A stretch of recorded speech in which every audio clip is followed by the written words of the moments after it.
Hello all, welcome to Prodigy. My name is Pradyumna और आज मैं आपको एक खुशखबरी देना चाह रहा हूँ। राजस्थान हाई कोर्ट एलडीसी की जो एग्ज़ाम हुई थी कुछ महीने पहले और वो किन्हीं कारणों से रद्द हो गई थी। उसी एग्ज़ाम को लेकर एक खुशखबरी आई है कि नई वैकेंसीज जो हैं राजस्थान हाई कोर्ट ने निकाली हैं। ये डेटेड यहाँ पे आपको दिख रहा होगा 5/8/2022। 5 अगस्त को ये जो नोटिफिकेशन है, ये विस्तृत विज्ञापन यहाँ पे निकला हुआ है। और ये जो वैकेंसी है वो निकली है राजस्थान उच्च न्यायालय में कनिष्ठ न्यायिक सहायक, जिसे इंग्लिश में हम जूनियर जुडिशियल असिस्टेंट बोलते हैं। राजस्थान राज्य विधिक सेवा प्राधिकरण व जिला विधिक सेवा प्राधिकरणों में, तालुका विधिक सेवा समितियों एवं स्थायी लोक अदालतों सहित में कनिष्ठ सहायक मतलब जूनियर असिस्टेंट के लिए इसमें भर्ती निकली है।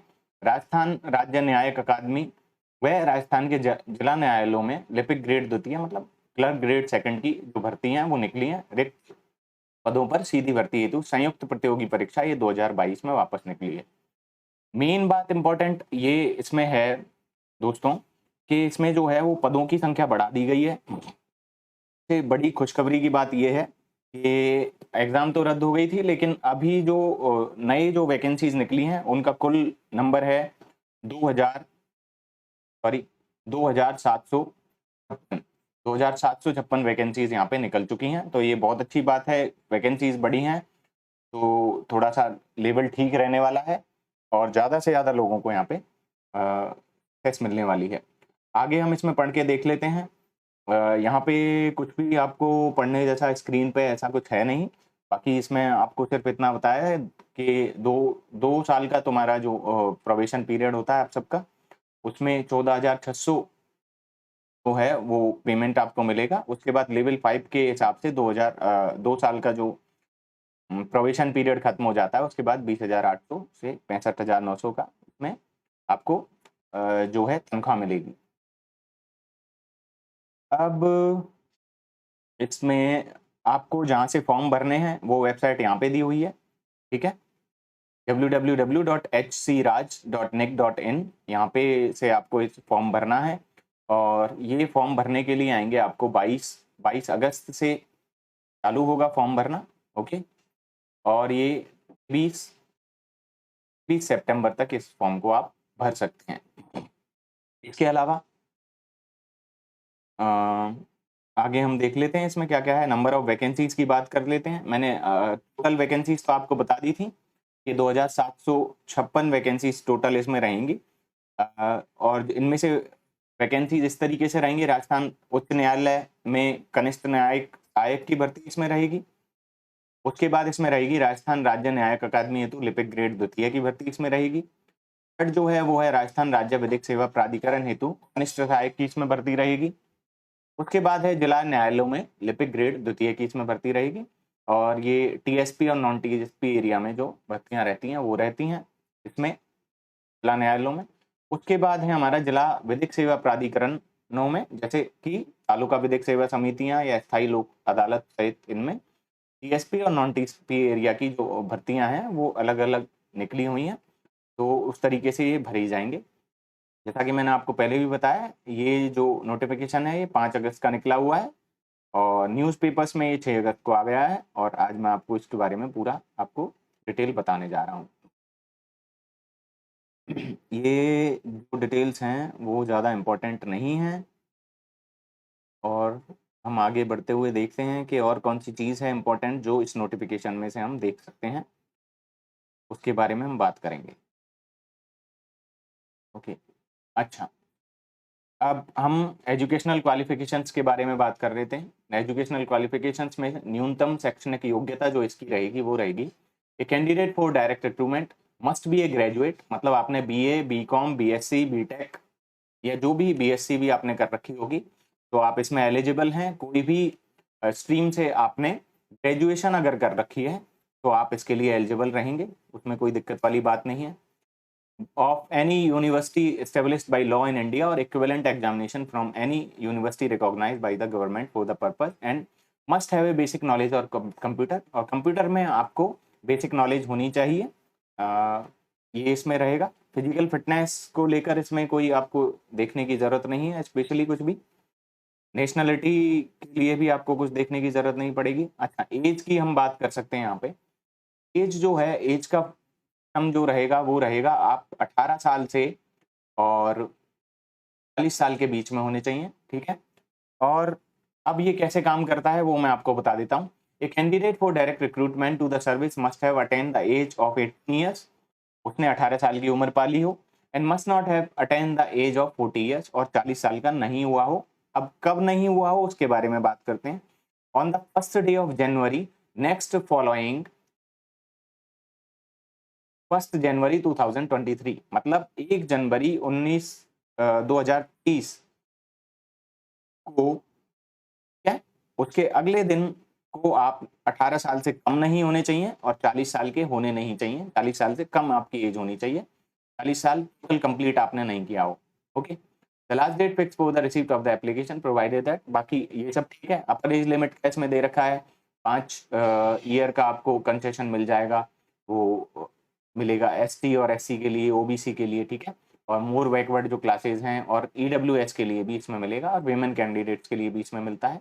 तो एसटीज के लिए ये मिलने वाला है, उसके बाद एससी के लिए ये मिलेगा, उसके बाद है विमेन जो कैंडिडेट हैं उनके लिए ये मिलने वाला है, उसके बाद है ईडब्ल्यूएस के लिए भी ये आपको मिलेगा। तो 5 साल का आपको कंसेशन मिलेगा, और भी इस तरीके से दे रखे हैं, वो कोई बहुत ज़्यादा इंपॉर्टेंट इसमें है नहीं, ठीक, आपको टेंशन देने की नहीं है। इसके अलावा अच्छा, अब हम आगे बात कर लेते हैं। आगे क्या है, कैरेक्टर इसका कुछ नहीं है। और ये, हाँ, अब परीक्षा शुल्क की बात कर लेते हैं, कितना इसमें आपको एग्जामिनेशन फीस जो है वो भरनी पड़ेगी। उक्त पदों पर सीधी भर्ती हेतु आवेदक द्वारा निम्न राशि परीक्षा शुल्क के रूप में देय होगी। मतलब सामान्य वर्ग से कोई है, ओबीसी में क्रीमी लेयर में आप अगर आते हैं, या अति पिछड़ा वर्ग की भी क्रीमी लेयर में अगर आप आते हैं, या आप किसी दूसरे राज्य से हैं, आप राजस्थान से नहीं हैं, तो आपकी जो एग्जाम की फीस है वो 500 रुपये लगेगी।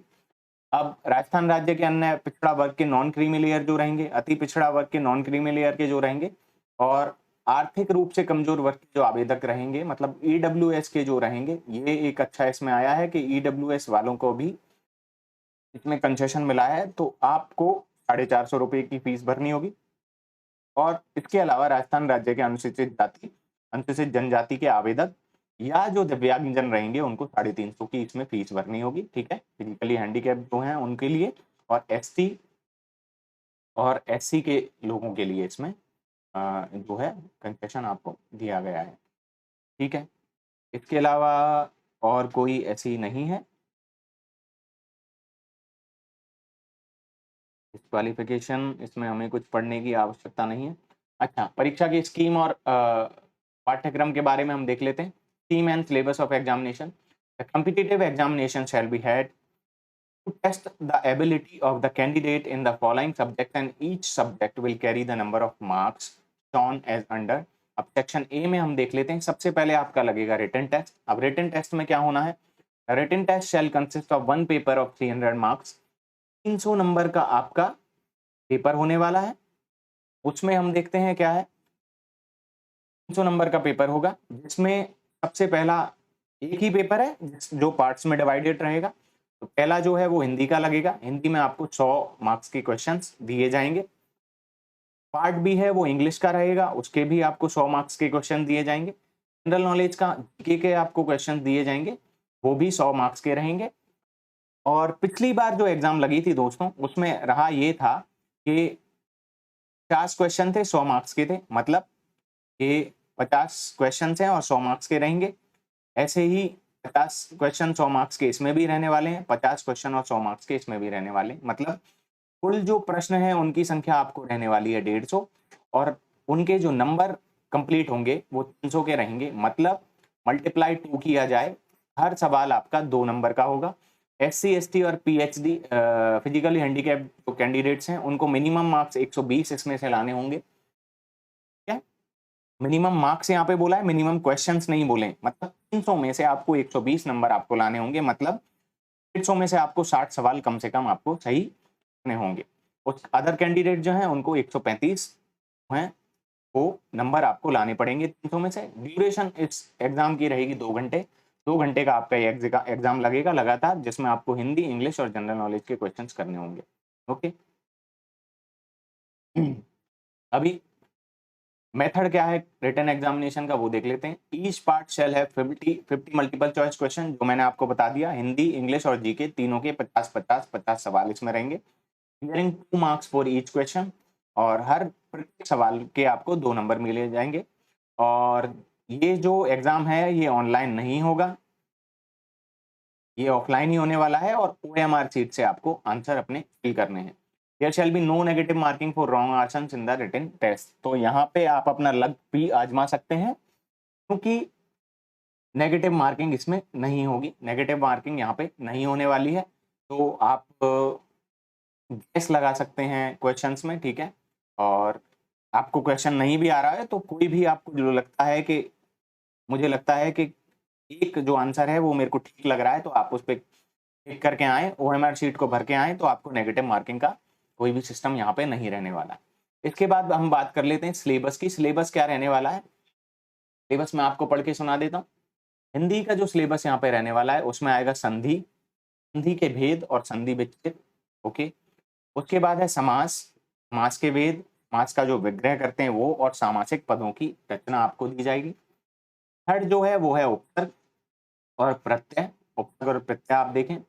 पर्यायवाची शब्द यहाँ पे आपके लिए आने वाले हैं। उसके बाद है विपरीतार्थक शब्द, विलोम शब्द, अपोजिट सेंटेंस, अपोजिट वर्ड्स होते हैं वो आपको निकालने हैं। उसके बाद है अनेकार्थक शब्द, ठीक है। नेक्स्ट जो है शब्द युग्म, समश्रुत शब्द हैं। उसके बाद है शब्द शुद्धि, उसके बाद है वाक्य शुद्धि, उसके बाद है वाच्य, और उसके बाद वाक्यांश के लिए एक सार्थक शब्द, और लास्ट जो है हमारा उसमें आएंगे मुहावरे और लोकोक्तियां। दोस्तों, हिंदी के सब्जेक्ट को पढ़ने के लिए आपको मैं बुक्स बता देता हूँ। बुक्स जो हैं वो कक्षा 9 से 12 की एक राजस्थान के स्कूल्स में वितरण करने के लिए फ्री बुक आती है, वो है हिंदी व्याकरण एवं रचना प्रबोध, हिंदी व्याकरण। ये जो पेन है दोस्तों बहुत ढंग से यहाँ पे काम नहीं करता है, तो आप राइटिंग एक बार समझ लें, मैं जो बोल रहा हूँ उससे आपको समझ में आएगा। हिंदी व्याकरण एवं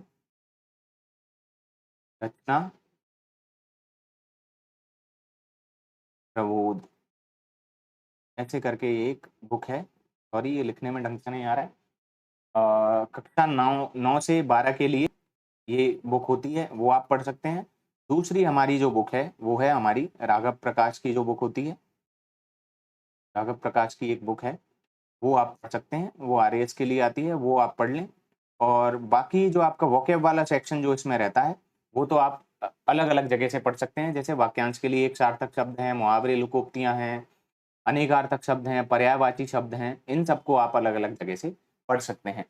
नेक्स्ट हम बात करते हैं इंग्लिश के सिलेबस की। इंग्लिश का जो सिलेबस रहेगा उसमें इम्प्रूवमेंट ऑफ सेंटेंसेस, सेंटेंसेस के इम्प्रूवमेंट के लिए आएगा। ओके। जैसे अफर्मेटिव को नेगेटिव में बदलना या किसी तरीके से उसको चेंज करने के लिए आएगा। Tenses, sequence of tenses, tenses आएंगे इसमें। वॉइस और एक्टिव वॉइस आएंगे। एक्टिव वॉइस, पैसिव वॉइस जो रहता है वो। नरेशन जिसे हम स्पीच बोलते हैं, डायरेक्ट एंड इनडायरेक्ट स्पीच, ये इसमें आने वाला है। Transformation of sentences, assertive to negative, interrogative, exclamatory and vice versa. इनको असर्टिव से नेगेटिव में बदलने के लिए कहा जा सकता है, नेगेटिव से असर्टिव में बदलने के लिए कहा जा सकता है। इंट्रोगेटिव, एक्सक्लेमेटरी एंड वाइस वर्सा, इस तरीके से इनको बदलने के लिए आपसे पूछा जा सकता है। नेक्स्ट जो है वो आपके यूज ऑफ आर्टिकल्स पूछे जाएंगे, डिटर्मिनर्स एंड प्रपोजिशंस आपसे पूछे जाएंगे। उसके बाद है correction of sentences including subject verb agreement, degrees of adjectives, connectives and words wrongly used, ये भी आपसे पूछे जाएंगे। सिनोनिम्स और एंटोनिम्स आपसे पूछे जाएंगे। One word substitution, prefixes and suffixes, confusable words और इडियम्स एंड फ्रेजेस, ये आपसे पूछे जाएंगे। इस सब्जेक्ट को पढ़ने के लिए आपको जो बुक चाहिए वो प्रोफेसर BK रस्तोगी की एक बुक आती है, मैं यहाँ पे लिख देता हूँ। Professor BK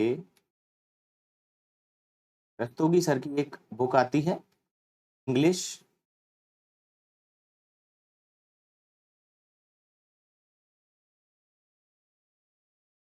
for COMPETITIVE competitive administrative services के लिए ये बुक आती है, ठीक है। तो ये बुक आपकी रहेगी इंग्लिश के लिए। और इंग्लिश के लिए मैं आपको बता दूं दोस्तों कि जूनियर अकाउंटेंट की एक एग्जाम होने वाली थी, उसका नोटिफिकेशन अभी डिले हो गया है और कुछ टाइम में वो आएगा, शायद दिसंबर तक आए, जब भी वो आता है। तो जूनियर अकाउंटेंट के लिए जो भी मैं इंग्लिश का एक कोर्स चला रहा हूँ, पूरी वीडियो सीरीज है। उस वीडियो सीरीज में मैं अब तक आर्टिकल्स करा चुका हूँ और हमारे टेंसेज चल रहे हैं उसमें, और टोटल जो हैं वो 19 वीडियोस उसमें मेरी कंप्लीट हो चुकी हैं। दोस्तों वो जूनियर अकाउंटेंट के लिए जो भी है वीडियो सीरीज जो हम चला रहे हैं वो आरपीएससी की किसी भी एग्जाम के लिए इम्पोर्टेंट है। आरपीएससी या आरएसएम एसएसबी जो भी एग्जाम लेती है उन सब में वो इक्वली इम्पोर्टेंट रहने वाली हैं वो सारी वीडियोस। उसकी मैंने पूरी एक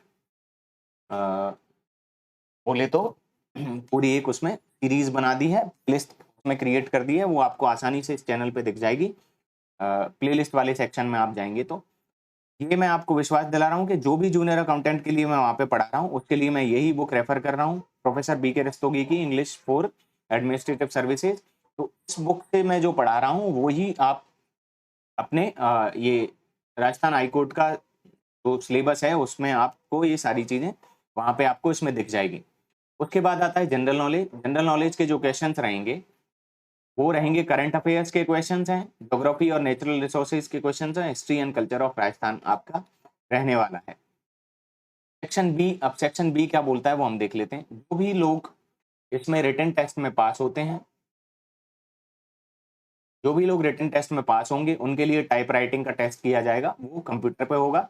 2013 और उससे पहले ये टाइप राइटर पे होता था, लेकिन अब ये कंप्यूटर पे होते हैं। जैसा कि आप सबको पता होगा, computer test speed and efficiency test होने वाला है, shall consist of 2 papers. 2 paper रहेंगे। पहला पेपर रहेगा स्पीड टेस्ट का। स्पीड टेस्ट में आपको हिंदी और इंग्लिश दोनों के लिए आपको टाइपिंग करनी होगी, दोनों की ड्यूरेशन 5-5 मिनट की रहेगी और मैक्सिमम मार्क्स दोनों के 25-25 रहेंगे। मिनिमम मार्क्स एसटी, एससी और पीएच जो कैंडिडेट्स हैं फिजिकली हैंडीकैप्ड उनको 20 नंबर इसमें कम से कम लाने पड़ेंगे, और मिनिमम मार्क्स अदर जो कैंडिडेट्स हैं उनको 22.5 नंबर 50 में से लाने होंगे। उसके बाद है पेपर सेकंड जो एफिशिएंसी टेस्ट होता है, उसमें आपको वर्ड में या एक्सेल में वर्ड में ही लगभग आपको काम करने के लिए दिया जाता है, टेबल्स आपसे बनवाई जाती हैं और भी कुछ काम दिए जाते हैं जो आपने अगर आरएससीआईटी का कोर्स ढंग से कर रखा है तो आप उसको आसानी से कर पाएंगे, उसमें कोई भी आपको दिक्कत आने वाली नहीं है। इसका जो टाइमिंग रहेगा वो 10 मिनट का रहेगा और इसके कुल अंक जो हैं वो 50 नंबर के रहेंगे। एसटी, एससी और पीएच कैंडिडेट्स को इसमें 20 नंबर मिनिमम लाना जरूरी है, वरना आप उसके लिए एलिजिबल नहीं हो पाएंगे। और दूसरे जो कैंडिडेट्स हैं उनको भी 22.5 नंबर लाने होंगे, वरना वो एलिजिबल नहीं रहेंगे। ओके, अभी हम बात कर लेते हैं। अभी से आप तैयारी कर रहे हैं तो टाइपिंग की तैयारी करते समय कुछ चीजें आपको ध्यान रखनी है, वो क्या रहेंगी वो मैं बता देता हूँ। गति एवं दक्षता परीक्षा के आयोजन की विधि क्या रहेगी। Method of conducting speed and efficiency test. The font of the computer test shall be Dev 0104 Hindi. इसके लिए आपको ये फॉन्ट पे आपको प्रैक्टिस करनी है, और इंग्लिश के लिए आपको कैलिबरी पे प्रैक्टिस करनी है। मिनिमम स्पीड का आपको कुछ नहीं देखना, आप प्रैक्टिस करना चालू कर दें। मिनिमम स्पीड तो आप निकाल ही लेंगे, उसके बाद आपको और प्रैक्टिस करते हुए अपनी स्पीड बढ़ानी होगी। एफिशिएंसी टेस्ट आपको वर्ड प्रोसेसिंग सॉफ्टवेयर पे दिया जाएगा, मतलब एमएस वर्ड पे आपको, ये जहां तक है एमएस वर्ड पे दिया जाएगा। मैंने भी ये एग्जाम में दे चुका हूं पहले, तो एमएस वर्ड पे ही वो ये वाला टेस्ट लेते हैं। It can include formatting of test. Okay, paragraph आपसे लिखने को दिया जा सकता है। Page and table using proper methods and formatting of letters, ये आपको दिया जाएगा। लेटर्स आपको लिखने को दिए जा सकते हैं इस तरीके से, ठीक है। उसके बाद मेरिट लिस्ट इसमें निकाली जाएगी, और दोनों को मिला के इसमें मेरिट लिस्ट निकलती है, रिटन टेस्ट को और कंप्यूटर का जो टेस्ट आपका लगेगा वो। Those candidates who secure minimum 45% marks and 40% marks in case of scheduled caste, scheduled tribes and person with benchmark disabilities in the written test shall be eligible for appearing in typing test on computer। तो written में 45% marks general candidate जो लेके आएंगे, ST, SC और pH candidates हैं वो अगर 40% marks इसमें ले आते हैं, ऐसे सारे ही स्टूडेंट्स को कंप्यूटर के टेस्ट के लिए बुलाया जाएगा। लेकिन जितनी भर्तियां हैं, जैसे 2756 कुल भर्तियां हैं, तो आप मल्टीप्लाई इसको 5 से कर लें। ठीक है, आप इसको मल्टीप्लाई 5 से करेंगे तो इतने जो कैंडिडेट्स हैं उनको यहाँ पे जो कंप्यूटर टेस्ट हमारा लगने वाला है उसके लिए बुलाया जाएगा। तो लगभग आप समझ के चलें कुल 13,780 कैंडिडेट्स को, सॉरी 8 लिखने में ही नहीं आ रहा है, 80 कैंडिडेट्स को, 13,780 कैंडिडेट्स को इसके लिए कॉल किया जाएगा जो अपना कंप्यूटर का टेस्ट उसमें देंगे। Okay, but in the same range all candidates secure the same percentage of marks shall be included. लेकिन हो सकता है कि वो सारे ही कैंडिडेट्स को बुला लें जो 45% से ज़्यादा और एसटी और एससी और पीएच कैटेगरी से 40% से नंबर से ज़्यादा ले आते हैं। ठीक है, no candidates who fail to secure 50% in the aggregate with at least 40% marks in case of scheduled caste, scheduled tribe and person with benchmark disabilities and 45% marks in case of all other categories in each test at the competitive examination shall be selected। तो 45% marks तो आपको दोनों में अलग अलग से लाने हैं, उसके बाद भी टोटल इनको मिला के आपको 50% मार्क्स आपके एग्रीगेट में आने चाहिए टोटल मिला के। ऐसे कि हमने देखा 300 नंबर का तो हमारा रिटन टेस्ट हो गया और 100 नंबर का हमारा कंप्यूटर का टेस्ट हो गया, तो ये टोटल हो गया 400 मार्क्स का। तो एग्रीगेट आपके 200 नंबर से ऊपर नंबर आपके आ जाने चाहिए, तो ही आप उसके लिए एलिजिबल माने जाएंगे। ओके, और पीएच कैंडिडेट्स के लिए और उनके लिए 40% का रहने वाला। ठीक है, बाकी इसमें कुछ भी और तरीका नहीं दिया है, ऑनलाइन फिल आपको करना है फॉर्म। ज़्यादा सही तरीका ये रहेगा कि आप ई मित्र पे जाके भरवा लें जिससे कोई भी उसमें गड़बड़ी ना रहे। ठीक है, अब समय सीमा हम देख लेते हैं। टाइम लिमिट ऑनलाइन आवेदन करने की समय सीमा क्या है? 22/8/2022 सोमवार को दोपहर 1 बजे से ये चालू हो जाएगा फॉर्म भरना, और 22/9/2022 गुरुवार को सायंकाल 5 बजे तक आप ये भर सकते हैं। ठीक है, तो 22 तारीख को आप फॉर्म भरना चालू कर सकते हैं 1 बजे के बाद से, और 22 सितंबर रहेगा, गुरुवार उस दिन है, उसको आप शाम को 5 बजे से पहले आपको फॉर्म भर लेने हैं। लेकिन टू बी श्योर आपको 10 दिन, कम से कम 10 दिन पहले, मतलब 12 सितंबर तक अपने फॉर्म कंप्लीट कर लेने हैं भर के, और उसकी फीस भी जमा कराने देनी है।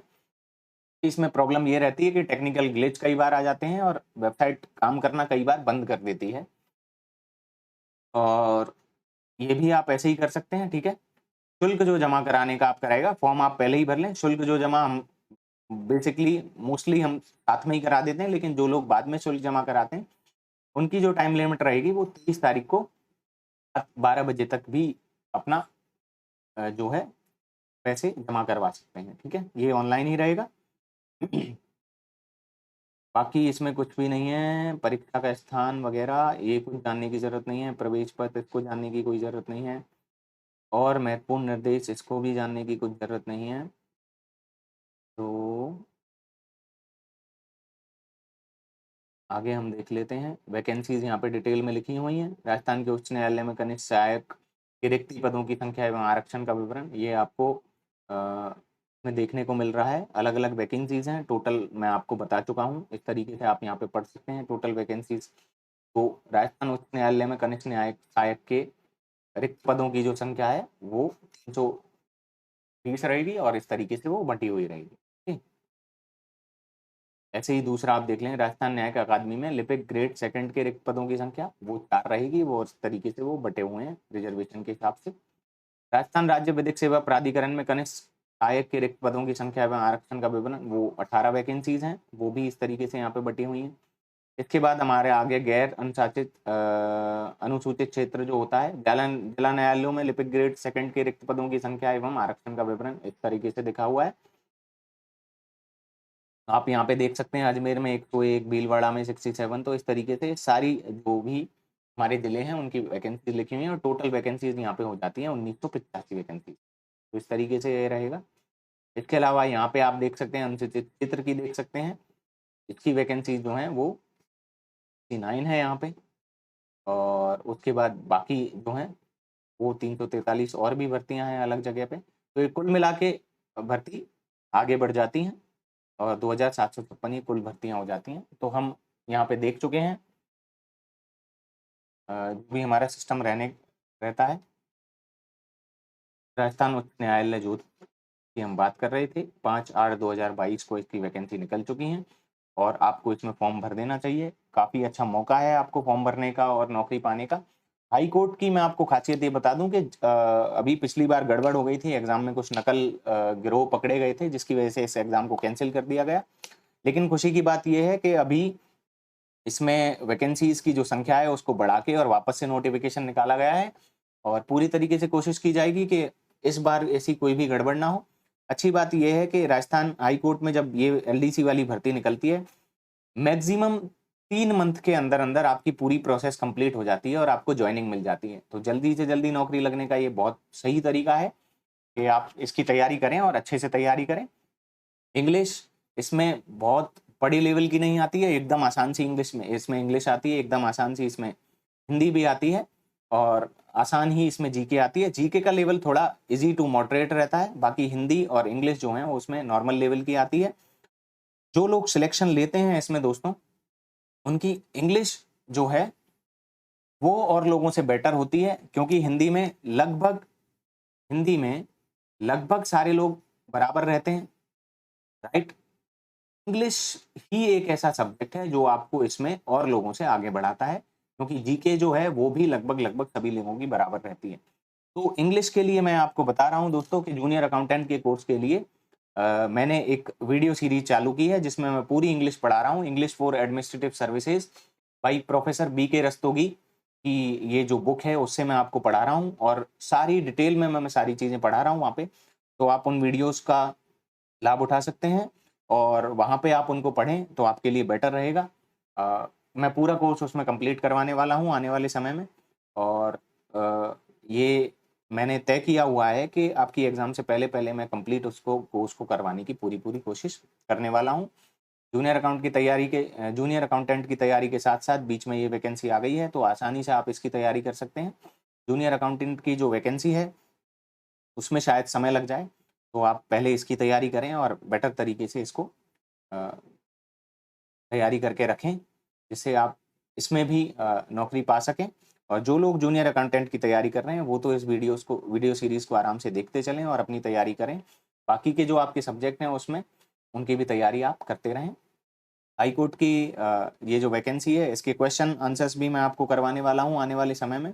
उसके लिए आप हमारा टेलीग्राम चैनल यही सेम नेम से है, प्रेडिजी वी मेक इट ईजियर नाम से, आप उसको ज्वाइन कर लें। वहाँ पे आपको हाई कोर्ट की जो एलडीसी की वैकेंसी है उसके लिए इंग्लिश के क्वेश्चंस आपको आसानी से वहाँ पे मिल जाएंगे, वो मैं सॉल्व करवाने की वहाँ पे कोशिश करूँगा, जैसा कि मैंने पहले भी करवाया है RPSC ACF के एग्ज़ाम के समय में। तो आप प्लीज़ हमारा चैनल ज्वाइन करें, टेलीग्राम चैनल भी, और ये यूट्यूब का जो चैनल है इसको देखते रहें, आप लगातार अपडेटेड रहें। उसके लिए आपको ये इस चैनल को सब्सक्राइब करना होगा और वहाँ पे कोई रिंग का आइकन होता है, उसको आप दबाएंगे तो उसके बाद आपको जो नोटिफिकेशंस हैं वो तुरंत आपको नोटिफिकेशन एरिया में अपने रेगुलर मिलते रहेंगे जब भी हम अपनी वीडियोस अपलोड करूँगा। तो आज के लिए बस इतना ही था। आपकी इस वैकेंसी की डिटेल्स, एक वेबसाइट है मैं आपको बता देता हूँ, sarkariresult.com। वहाँ पे जाके आप इसकी वैकेंसी की डिटेल दे सकते हैं, उसका पूरा सिलेबस देख सकते हैं, लास्ट डेज वगैरह जो भी मैंने आपको डिटेल में यहाँ बताया वो वहाँ पे लिखित रूप में वहाँ पे भी मौजूद है। तो वहाँ पे से भी आप देख सकते हैं और उस वेबसाइट को आप मैं तो उस वेबसाइट को प्रेफर करता हूँ और उसको विजिट करता रहता हूँ, sarkariresult.com। आप उसको विजिट करके दूसरी भी वैकेंसीज के बारे में आप जानकारी वहाँ से ले सकते हैं। तो दोस्तों आज के लिए इतना ही था। Thank you so much for watching. Bye bye, take care, have fun, have great day ahead. Thank you.